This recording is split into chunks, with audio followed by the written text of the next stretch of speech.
OMR sheet পুড়িয়ে ফেলে দিলেন। এই পুড়িয়ে ফেলে তো আপনাদের একটা হ্যাবিট হয়ে গেছে দেখছি। আরজি করের ওই মেয়েটির মৃতদেহ তাড়াতাড়ি পুড়িয়ে দিলেন, সব কিছু পুড়িয়ে আপনারা প্রমাণ পাঠ করবেন। সব চাকরিগুলো তো বিক্রি করেছেন, টাকা ফেরত দিতে পারবেন তো? বরং সেই টাকাগুলো জোগাড় করে রাখুন, যে টাকাগুলো আপনারা কামিয়েছেন। লজ্জা করে না আপনাদের? নির্লজ্জ। 2026-এ মমতা ব্যানার্জির আসন টলে যেতে বাধ্য। আপনারা এই 3টে খাবার জল দিতে পারছেন না, আপনারা একটা বায়ো টয়লেট দিতে পারছেন না। দেখতে পাচ্ছেন তো যে ছেলে মেয়েগুলো, শিক্ষক শিক্ষিকারা আজকে পথে বসেছেন আপনাদের দুর্নীতির জন্যে, আপনাদের চোরামির জন্যে। তাহলে মমতা ব্যানার্জি কি বলতে চাইছেন যে আপনারা সুপ্রিম কোর্টের ওপর ভরসা রাখবেন না, বা আদালতের ওপর ভরসা রাখবেন না? কার ওপর ভরসা রাখবেন? ভাইপোর পিসির ওপর? মামলার বিচারপতি তো ছিলাম আমি তো দেখেছি যে প্রতিটা পদক্ষেপে আপনারা কিভাবে দুর্নীতি করেছেন এবং এই পদগুলো বিক্রি করেছেন বিভিন্ন লোকেদের। 14 তলা থেকে বিদায় আসন্ন হয়ে উঠছে। এটা পারলো না বলাটা ভুল, এটা করলো না। এসএসসি এটা করতে পারত। আমার ধারণা তারা নিজেরা করেও রেখেছে, কিন্তু আরও কোনো বড় কেলেঙ্কারি ফাঁস হয়ে যাবে এই আশঙ্কাতে তারা এটা করল না। এখন ওই আইনজীবীদের কি ওপিনিয়ন এসবের কথা বলছে, এসব মাথামুন্ডুহীন কথাবার্তা, এর কোনো অর্থ হয় না। এই পরিস্থিতিতে মুখ্যমন্ত্রী বলছেন যে কলকাতায় থাকলে আমি 1 সেকেন্ডেই বিষয়টা মিটিয়ে ফেলতাম। তিনি বলছেন যে আমি কাল সন্ধ্যা থেকে কমপক্ষে 10 বার ফোনে কথা বলেছি, আমি রাত 12টা পর্যন্ত কথা বলে দেখেছি। কেউ জেদি হয়ে রয়েছেন যে যোগ্য অযোগ্য তালিকা বার করতেই হবে। কে জেদি হয়ে থাকবে? যেসব চাকরি প্রার্থীরা রাস্তায় বসে, কার সঙ্গে উনি কথা বলেছিলেন? ওনার মন্ত্রিসভার কেউ তো নন, বা আমলাদের কেউ নন, তাহলে বাইরের লোক। তাহলে এই যোগ্য শিক্ষক শিক্ষিকাদের যে প্রতিনিধি দল গিয়েছিল সিভিল সার্ভিস কমিশনের সঙ্গে কথা বলতে 13 জনের, তাদের মধ্যে কেউ এইটা হয়তো উনি বলতে চেয়েছেন। তো এই যে গিয়েছিল, এদের মধ্যে অনেকেই তো ছিল ওনার বসংবদ, ওনার তৈরি করা একটা সংগঠনের কিছু ছেলে। তাদেরকেই কি উনি এত ভয় পাচ্ছেন যে তারা অনমনীয় হয়েছিল, সেই জন্য তিনি এটা করতে পারলেন?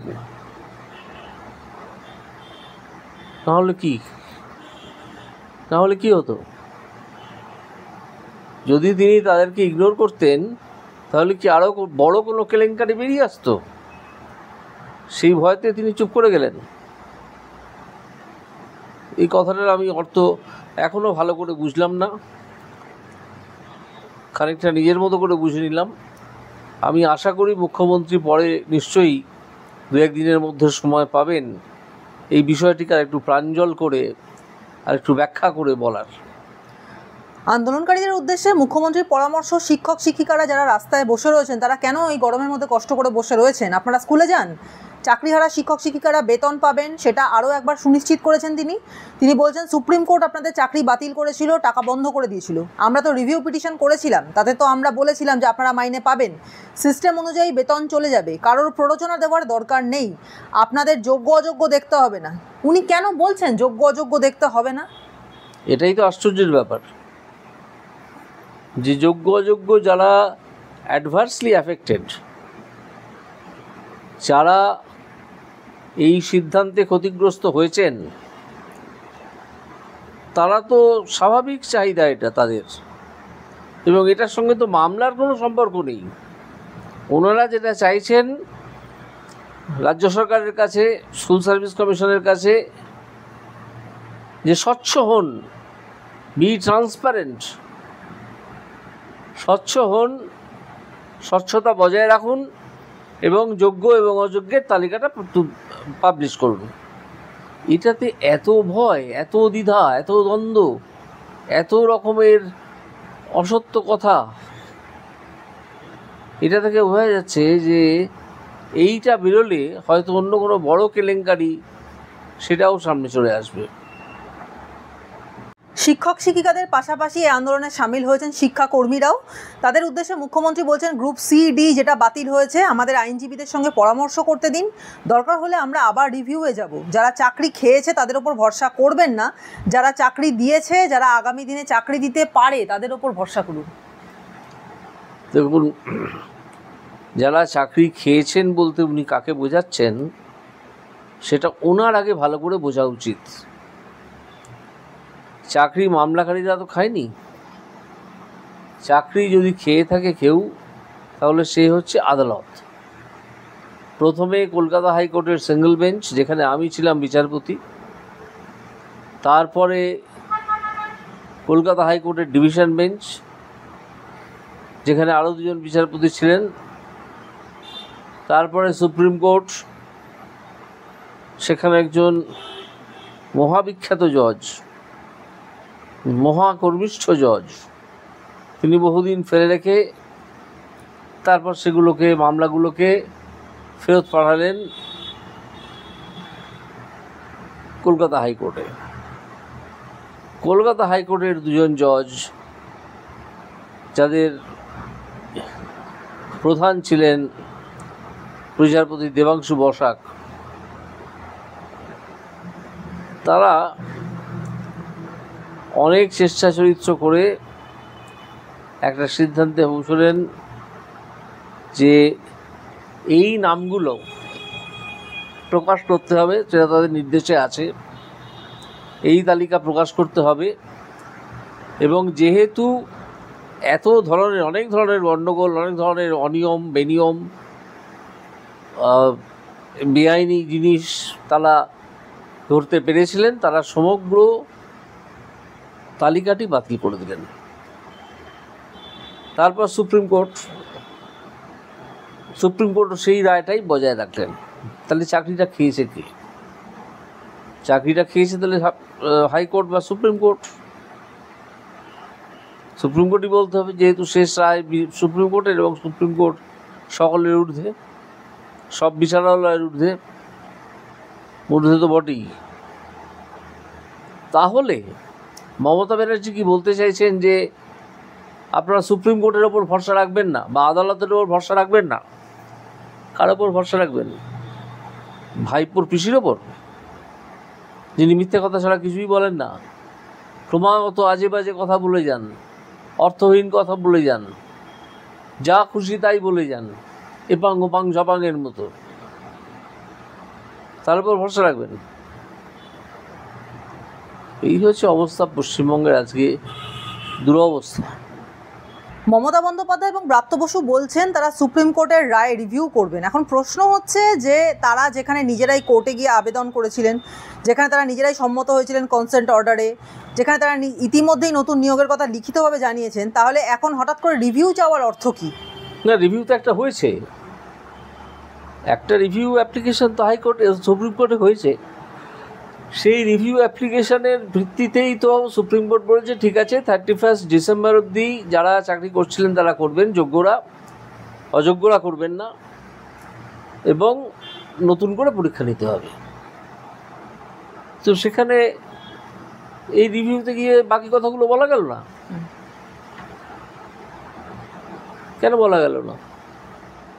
এখন আবার কি খেলা খেলছেন এই শিক্ষামন্ত্রী এবং মুখ্যমন্ত্রী? প্রথমে আপনারা চাকরি বিক্রি করলেন, দুর্নীতি করলেন, একেবারে ধরা পড়লেন হাতে নাতে, নির্লজ্জ আপনারা, আপনাদের কিছুই এলো গেল না, আপনাদের আগের শিক্ষামন্ত্রী এখনও জেলে। তারপরে আপনারা আদালতে সেই তালিকাটা দিলেন না, কে যোগ্য কে অযোগ্য, সেটা ডিমার্কেট করলেন না, সেটা ইয়ারমার্ক করলেন না, না করে ফাইনাল অর্ডার, সুপ্রিম কোর্টের ফাইনাল অর্ডারে মুখ পুড়িয়ে বসে থাকলেন। এবং তাতে সবচেয়ে বেশি ক্ষতিগ্রস্ত হলেন যারা যোগ্যতা দেখিয়ে যারা প্রদর্শন করে যারা চাকরি পেয়েছিলেন তারা। মুখ্যমন্ত্রী তো নিজেই বলছেন যে আমি তো চাইবো না আমার রাজ্যে বেকার বাড়ুক। আবার দেখছি হাইকোর্ট একটা কেস করে বসে আছে যেখানে প্রায় 36,000 প্রাথমিক শিক্ষককে ছাঁটাই করতে হবে। কি বলবেন? হ্যাঁ, সেই মামলার বিচারপতি তো ছিলাম আমি তো দেখেছি যে প্রতিটা পদক্ষেপে আপনারা কিভাবে দুর্নীতি করেছেন এবং এই পদগুলো বিক্রি করেছেন বিভিন্ন লোকেদের, এবং তার জন্যে যে রুল অনুযায়ী তাদেরকে রিক্রুট করা হবে, কাজ করতে দেওয়া হবে, তারা ছুটি পাবে কীভাবে না সেটা ঠিক হবে, এই রুলটাকে যেভাবে পদদলিত করা যায় যত রকমভাবে আপনারা টাকা কামানোর উদ্দেশ্যে সেটা করেছেন করে হাতে নাতে ধরা পড়ে গেছেন। আমি তো ধরেছিলাম সেটা। ন্যাচারালি পুরো পরীক্ষাটাকেই বাতিল করতে হয়েছে। 36,000 জনকে চাকরি দেওয়া হয়েছিল, তার মধ্যে বহু মানুষ ছিলেন যারা চাকরি কিনেছিলেন। এটা তো প্রায় হাটে মাঠে ঘাটে চতুর্দিকে চাকরি বিক্রি হয়েছিল। তখন ওর চেয়ারম্যান ছিলেন মানিক সরকার, তিনি বহুদিন জেলে কাটিয়েছেন, এখন একটু বাইরে এসছেন, আবার পরে হয়তো চলে যাবেন ভেতরে। মুখ্যমন্ত্রী আরো তো সেই জন্যে এই চাকরিগুলো যাওয়া উচিত বলে আমি মনে করি। অন্তত আমি সেই রায় দিয়ে এসেছিলাম। এইবার সেই মামলা আবার অ্যাপিল কোর্টে শুরু হচ্ছে, ডিভিশন বেঞ্চে। অ্যাপিল কোর্ট ডিসাইড করবে কী হবে না হবে। কিন্তু মুখ্যমন্ত্রী তো বলছেন যে আমরা এভিডেন্স নেব, আমরা কোর্টে কি বলা হয়েছে দেখব, আপনি চাকরি করেন, আপনার চাকরিটা আছে কিনা সেটা দেখার দরকার আপনার, আপনি ঠিকমতো মাইনে পাচ্ছেন কিনা সেটা আপনার দেখার দরকার, অন্যটা আপনার দেখার দরকার নেই, ওটা আমাদের উপরে ছেড়ে দিন। যারা মেধার ভিত্তিতে পড়াশুনো করে কষ্ট করে চাকরিটা পেলো, তাদের চাকরি আজকে চলে গেল কিছু দুর্নীতিবাজদের জন্য, সেটা তাদের দেখার দরকার নেই। স্যার কি মনে করছেন আপনি, কি বলবেন এই বিষয়ে? দেখুন, এইসব আজে বাজে কথা বলে তিনি কাউকে স্তোকবাক্য দেওয়ার চেষ্টা করছেন যে আপনাদের কিছু দেখার দরকার নেই, ওটা আমরা দেখব, আপনারা যান গিয়ে কাজ করুন। আরে যে মানুষরা সবচেয়ে বেশি ক্ষতিগ্রস্ত হয়েছে তিনিই তো স্বচ্ছতার দাবি তুলবেন, নাকি আপনার ভাইপো তুলবেন, নাকি আপনার কালীঘাটের কাকু তুলবেন, নাকি আপনার পার্থদা অর্থাৎ পার্থ চ্যাটার্জি তুলবেন? তারা তো তুলবেন না। স্বচ্ছতার দাবি তো যারা অ্যাফেক্টেড তারাই তুলবেন, এবং তারা তুলেছেন। আপনারা তো তার সঙ্গে তাল মিলিয়ে চলতে পারছেন না, কারণ এই স্বচ্ছ জিনিস যদি একটা করতে হয় এই নিয়োগ সংক্রান্ত বিষয়ে, তাহলে আপনাদের হয়তো আরও বড় কিছু ধরা পড়ে যাবে। এখনই আপনারা এখান থেকে বাঁচতে পারছেন না, বেরোতে পারছেন না, এরপর সেখান থেকে হয়তো আরোই বেরোতে পারবেন না। 14 তলা থেকে বিদায় আসন্ন হয়ে উঠছে। গতকাল মধ্যরাতে এসএসসির পক্ষ থেকে বিবৃতি দেওয়া হয়েছিল যে যোগ্য অযোগ্যের যে তালিকা সেটা প্রকাশ করা হবে না, এবং এরপরেই ব্রাত্য বসু একটি প্রেস কনফারেন্স করেন যেখানে তিনি বলেন যে সুপ্রিম কোর্টের নির্দেশের অবমাননা হয় এমন কিছু করা উচিত নয়। এসএসসি অফিসের সামনে বিক্ষোভের মাঝে এই কথা ব্রাত্য বসু বলছেন। তিনি বলছেন যে কারা স্কুলে যেতে পারবেন, সুপ্রিম কোর্ট সেটা বলেই দিয়েছে, যাদের বলা হচ্ছে নন টেন্টেড সেই অনুযায়ী আমরা এগোচ্ছি। এটা নিয়ে জলঘোলা করে রিভিউ পিটিশনে বিপদ ডেকে আনছেন আপনারাই, সেটা করবেন না। কি বলবেন? কে রিভিউ পিটিশনের বিরুদ্ধে আনছে? এই যে যোগ্য এবং অযোগ্যের তালিকা প্রকাশের যে দাবি, এর সঙ্গে ওই মামলার কী সম্পর্ক? কোনো সম্পর্কই নেই। এটা একটা ডিমান্ড ফর ট্রান্সপারেন্সি। আজকে যে কোনো মানুষ ট্রান্সপারেন্ট একটা সিস্টেম চান। Transparency as a government policy accepted হয়ে গেছে বহুকাল আগে। মমতা ব্যানার্জি হয়তো সেটা জানেন না, মানেন না। তিনি তো বলেন সুপ্রিম কোর্টের রায়ও আমরা মানব না, তিনি তো বলেন যে পাস হয়ে যাওয়া আইন সেটাও আমরা মানব না, ওনার কথা আলাদা। তুই ট্রান্সপারেন্সির সঙ্গে সুপ্রিম কোর্টের মামলার কী সম্পর্ক? এটা করলে তো কেউ আপনাকে, সুপ্রিম কোর্ট তো আপনাকে বলবে না যে আপনি আদালত অবমাননা করেছেন। সুপ্রিম কোর্ট কি আপনাকে বারণ করেছেন যে আপনি যোগ্য অযোগ্যের তালিকা প্রকাশ করবেন না? তারপরে যদি আপনি করেন সেই তালিকা প্রকাশ, তখন আপনি আইন কন্টেম্প্ট অফ কোর্টে পড়বেন। তা না হলে কেন আপনি মামলার সঙ্গে এটাকে গোলাচ্ছেন? আপনি দুটোকে জড়িয়ে দিয়ে আসলে যাতে প্রকাশ করতে না হয়, আবার তার সঙ্গে একটা ভেইল্ড থ্রেট রাখছেন যে রিভিউ অ্যাপ্লিকেশনের ক্ষতি করবেন না। কিন্তু আপনারা সম্পূর্ণরূপে নিজেরাই দুর্বৃত্তের মতো কাজ করছেন। না স্যার, যেটা মানে বিষয়টা হচ্ছে যে শিক্ষামন্ত্রী এই বিষয়টাকে সুপ্রিম কোর্টের ঘাড়ে, নিজেদের অযোগ্যতাটাকে সুপ্রিম কোর্টের ঘাড়ে চাপিয়ে দিতে চাইছেন এবং বলছেন ওনারা তো বিভিন্ন রকমের ঘাড় খোঁজেন, নিজেদের চৌর্যবৃত্তি, নিজেদের দুর্নীতি, এই সবগুলো যখনই ধরা পড়ে যায় তারা বিভিন্ন ঘাড় খোঁজেন, এর ঘাড়ে চাপিয়ে দেওয়া, ওর ঘাড়ে চাপিয়ে দেওয়া, তার ঘাড়ে চাপিয়ে দেওয়া। একসময় তো এই অর্ধশিক্ষিত মুখ্যমন্ত্রী বলেই বসলেন যে আপনারা কেন মামলা করতে গেলেন। আরে একটা লোক যদি দেখে যে তার অধিকার খর্ব হচ্ছে, আইনে যে অধিকার তার প্রাপ্য, তাহলে তিনি আদালতে যাবেন না, তারা মামলা করবেন না? কেন মামলা করতে গেলেন? মানে এই তো একটা মানে 5 বছরের বালিকাও এই ধরনের কথা বলবে বলে আমার মনে হয় না আজকের দিনে। সে আশ্চর্য। এই সব লোকজন দিয়ে পশ্চিমবঙ্গ চলছে, এই সব দুর্নীতিগ্রস্ত দুরাচারী লোকজন, তারা পশ্চিমবঙ্গের শাসন ক্ষমতার মাথায় শীর্ষে বসে আছেন, সেই জন্য পশ্চিমবঙ্গের আজকে এই অবস্থা। না স্যার, আপনার কাছ থেকে একটা মতামত চাইছি, একটা সুচিন্তিত মতামত চাইছি, যাতে সাধারণ মানুষের পক্ষে বিষয়টা বোঝা সম্ভব হয়। কারণ বিষয়টা যেভাবে গুলিয়ে গেছে কালকের এই ব্রাত্য বসুর প্রেস কনফারেন্সের পর, যে তিনি বলছেন অযোগ্যদের তালিকা সুপ্রিম কোর্ট দিয়ে দিয়েছে, আমাদের কিচ্ছু করার নেই, সেই তালিকা পাবলিক ডোমেনে আছে। 17,206 জন যে যোগ্য তা মধ্যশিক্ষা পর্ষদ হলফনামা দিয়ে জানিয়ে দিয়েছে। আমাদের সেই ক্ল্যারিফিকেশন অনুযায়ী যোগ্য শিক্ষকরা কাজে ফিরুন। আগেই বলেছিলাম আমরা যা করব আইনি পরামর্শ নিয়ে করব, সব পদক্ষেপ সেই আইনি পরামর্শ নিয়েই করা হচ্ছে। এমন কিছু করা উচিত নয় যা রিভিউ পিটিশনকে দুর্বল করে। কে করতে চাইছে? আপনারা বলতে চাইছেন তো যে 17,206 জন যোগ্য শিক্ষক, তো তাদের নাম, রোল নাম্বার এটা পাবলিশ করে দিন না, দেখি।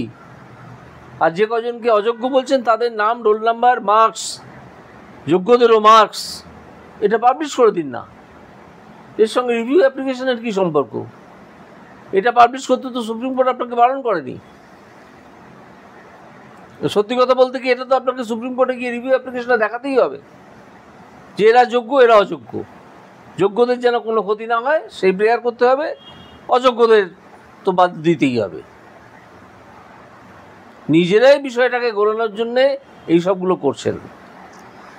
শিক্ষামন্ত্রী ব্রাত্য বসু বলছেন আমরা কোনো মানে আপনাদের জন্যই এসএসসি লড়ছে, আপনাদের পাশে সরকার আছে, আমাদের সঙ্গে সহযোগিতা করুন, আমাদের কাজ আমাদের করতে দিন, আপনারা আপনাদের কাজে ফিরুন। এবং একই সঙ্গে একই লাইনের পরে তিনি বলছেন যে আমরা কোনো কড়া পদক্ষেপ করব না, এখনো পর্যন্ত কোনো বলপ্রয়োগ করিনি। স্যার, আমার প্রশ্নটা হচ্ছে যে তিনি এই যে চাকরিহারা শিক্ষক যারা আজকে এভাবে রাস্তায়, ক্লাসরুমের বদলে রাস্তায় বসে রয়েছেন, তাদেরকে প্রকারান্তরে কোনো হুমকি দিয়ে দিলেন? অবশ্যই হুমকি দেওয়া হচ্ছে, তো এখনো পর্যন্ত করিনি, মানে পরে আমরা করতেও পারি, তো করুন না। আপনারা তো শিক্ষকদের লাথি মেরেছেন, আপনার পুলিশ শিক্ষককে লাথি মেরেছে, আপনার পুলিশ শিক্ষকদের ওপর লাঠি চালিয়েছে। আপনারা শিক্ষক শিক্ষিকাদের করুন। শিক্ষক শিক্ষিকাদের আপনারা জল দিচ্ছেন না, বায়ো টয়লেট দিচ্ছেন না, মোবাইল চার্জ করার জায়গা সেটাও সরিয়ে দিয়েছেন। এ তো এইসব অসভ্যতা তো করছেন। একটা সভ্য সমাজে এইসব অসভ্যতা হয় নাকি? যেখানে একটা গণতান্ত্রিক শান্তিপূর্ণ আন্দোলন হচ্ছে, আপনারা তাদেরকে খেপিয়ে তোলার চেষ্টা করছেন। খেপিয়ে তুলে বলবেন এই তো এরা গণ্ডগোল করেছিল, ইট ছুঁড়েছিল, সেই জন্য পুলিশ লাঠি চালিয়েছে। আপনারা এই 3টে খাবার জল দিতে পারছেন না, আপনারা একটা বায়ো টয়লেট দিতে পারছেন না। দেখতে পাচ্ছেন তো যে ছেলে মেয়েগুলো, শিক্ষক শিক্ষিকারা আজকে পথে বসেছেন আপনাদের দুর্নীতির জন্যে, আপনাদের চোরামির জন্যে, আপনাদের চোট্টামির জন্যে, আপনাদের জালিয়াতির জন্যে। তাহলে কি চাইছেন? সামান্য জল, একটা বায়ো টয়লেট বা 2টো বায়ো টয়লেট, একটা মোবাইল চার্জের জায়গা, আপনি পুলিশ দিয়ে তুলে দিন না। আপনার হয়তো পুলিশ আছে, তারপর দেখুন কি অবস্থা হয় পশ্চিমবঙ্গের জনমানুষের। আপনারা ওএমআর শিট পুড়িয়ে ফেলে দিলেন। এই পুড়িয়ে ফেলে তো আপনাদের একটা হ্যাবিট হয়ে গেছে দেখছি। আরজি করের ওই মেয়েটির মৃতদেহ তাড়াতাড়ি পুড়িয়ে দিলেন, সব কিছু পুড়িয়ে আপনারা প্রমাণ্য পাঠ করবেন, আর তারপর কেউ কিছু বললেই বলবেন যে আপনারা গণ্ডগোল করছেন। তো অদ্ভুত লোকজনের পাল্লায় আমরা পড়েছি, পশ্চিমবঙ্গের লোকজন। ব্রাত্য বসুর এই মন্তব্যের পরে ক্ষোভে ফুঁসছেন চাকরিহারারা। লিস্ট না দিলে যোগ্যরা স্কুলে যাবে কিভাবে, কে বা যোগ্য আর কে বা অযোগ্য সেটা কি করে বোঝা যাবে, এমন কথা বলছেন চাকরিহারারা। এবং এসএসসি ও রাজ্য সরকারের জন্য বিসর্জনের বাজনা বাজাচ্ছিলেন কালকে রাত্রে তারা। স্যার, এই কি আপনার কি মনে হয় যে এই চাকরিহারাদের এই আন্দোলনের প্রভাব পশ্চিমবঙ্গে মানে সমাজে বা সাধারণ মানুষের মননে কতটা পড়বে, বা সবথেকে বড় কথা 26-এর ভোটে এই প্রভাব কতটা পড়বে? 26-এর ভোটে শুধু এইটার প্রভাব নয়, আরও অন্যান্য এরকম অনেক গণ্ডগোল আছে, অনেক ধর্ষণ আছে, অনেক খুন আছে, অনেক দুর্নীতি আছে, সেই সবগুলো একসঙ্গে জড়ো হয়ে মানুষের মনে প্রভাব পড়বে। আজকে যদি নির্বাচন শান্তিপূর্ণ হয় 2026-এ মমতা ব্যানার্জির আসন টলে যেতে বাধ্য, টলে যাবেই। কারণ মানুষের মগজটা একটা পাথর নয়, সেখানে ছাপ পড়ে, বিভিন্ন ছাপ। আজকে এই যে সিপিএম তার ক্ষমতা থেকে চলে গেছে, সেখানে কি আপনি মনে করেন যে সেই অবনী নাইয়া, অনিতা দেওয়ান, তাদের ঘটনা মানুষের মনে ছিল না, ভোটারদের মনে ছিল না? আনন্দ মার্গীদের পুড়িয়ে মারা, এটা তাদের মনে ছিল না? তাদের রাজত্বকালে যা যা ঘটনা ঘটেছিল সব মানুষের মনে ছাপ ফেলেছিল। তার একটা প্রভাব 2011 সালে আমরা দেখতে পেয়েছিলাম। আজকে এই যে বিভিন্ন ধর্ষণ, বিভিন্ন দুরাচার, বিভিন্ন রকমের দুর্নীতি, প্রতিটা জায়গায় শুধু টাকা খাওয়া, শুধু টাকা খাওয়া, শুধু টাকা খাওয়া, কাটমানি, এই যে চলছে, মানুষ যে দেখতে পাচ্ছে, মানুষের মনে এটার একটা প্রভাব পড়ছে। কারণ আবার বলছি, মানুষের মগজটা পাথর নয়, সেখানে ইমপ্রেশনটা থেকে যায়। এই সব ঘটনা সামনের যে নির্বাচন আসছে সেখানে অবশ্যই প্রভাব ফেলবে। 26,000-এই এই অবস্থা, এবার 32,000, তারপরে আরও পরপর আসছে আরও কত কিছু হবে বা কত রকম দুর্নীতির খবর আমরা পাবো তা তো জানি না। এই হাহাকার কিভাবে সামলাবে মমতার সরকার? মমতার সরকারের পক্ষে এই হাহাকার সামলানো সম্ভব নয়। তারা ক্রমাগত বিশেষ কিছু জিনিস চাপা দিতে ব্যস্ত। দেখছেন না, একটা তালিকা প্রকাশ করা নিয়ে কত টালবাহানা, যেটার সঙ্গে মামলার কোনো সম্পর্ক নেই।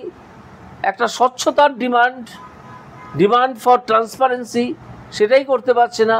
এরপর যদি 32,000-এর চাকরি যায়, আমি যে রায় দিয়ে এসেছিলাম বিচারপতি হিসেবে, সেটা যদি ডিভিশন বেঞ্চে সেটা যদি অ্যাপ্রুভড হয়, তারপর সুপ্রিম কোর্টে যদি অ্যাপ্রুভড হয়, তখন কোথায় যাবেন মমতা ব্যানার্জির সরকার?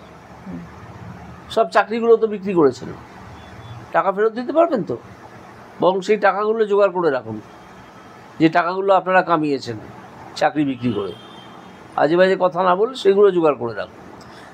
স্যার, একটা বিষয় মানে এই বিষয়ে একটা প্রশ্ন উঠে আসে যে বলা হচ্ছিল বা মানে একটা গুঞ্জন চলছিল যে এই যে চাকরিহারা, তাদের এই আন্দোলনের দিক থেকে চোখ ফেরানোর জন্য, মানুষের নজর সরানোর জন্যই কিন্তু নতুন করে এই যে মুর্শিদাবাদের দাঙ্গা বা ইত্যাদি বিষয়গুলো, বা ওয়াকফ আইন নিয়ে যে সমস্ত দাঙ্গা হয়েছিল সেগুলো শুরু হয়েছিল বা সেগুলোকে দেখানো হয়েছিল, কিন্তু তাতেও কি নজর ফেরানো গেল না? তো না, যাচ্ছে না তো। তার কারণ মুর্শিদাবাদ দাঙ্গাতেও একটা মিথ্যে প্রচার করা হচ্ছিল যে বাংলাদেশ থেকে লোক এনে কেউ নাকি উদ্দেশ্য প্রণোদিতভাবেই দাঙ্গা করেছে।